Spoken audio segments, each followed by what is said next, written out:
નમસ્કાર દર્શક મિત્રો, @ગુજરાતમાં આપનું સ્વાગત છે।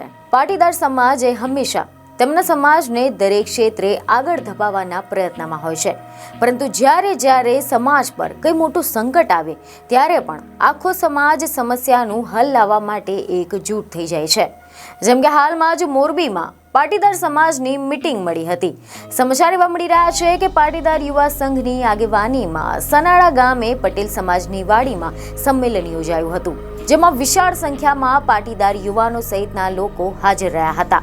જેમાં મોરબીમાં ખાસ કરીને પાટીદાર સમાજને ટાર્ગેટ કરવામાં આવી રહ્યો છે તેવી ચર્ચાઓ કરવામાં આવી હતી। તો ચાલો જાણીએ કે એવું તો શું થઈ ગયું કે પાટીદારો ટાર્ગેટ થઈ રહ્યા હોય તેવી વાતો ઉડી છે।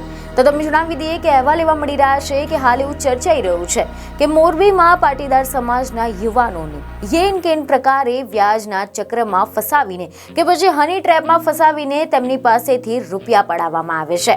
મોરબીમાં ખાસ કરીને પાટીદાર સમાજને ટાર્ગેટ કરવામાં આવે છે અને અત્યાર સુધીમાં ઘણા બધા પાટીદાર યુવાનોને ફસાવીને તેમની પાસેથી લાખો રૂપિયા ગુંડા તત્વો દ્વારા પડાવી લેવામાં આવ્યા છે, જેથી કરીને મોરબીમાં પાટીદાર યુવા સેવા સંઘની આગેવાનીમાં મોરબીના સનાળા ગામે પાટીદાર સમાજની વાડી ખાતે સંમેલન યોજાયું હતું, જેમાં મોરબી જિલ્લાના જુદા જુદા ગ્રામ્ય વિસ્તારોમાંથી વિશાળ સંખ્યામાં પાટીદાર યુવાનો સહિતના લોકો ઉપસ્થિત રહ્યા હતા।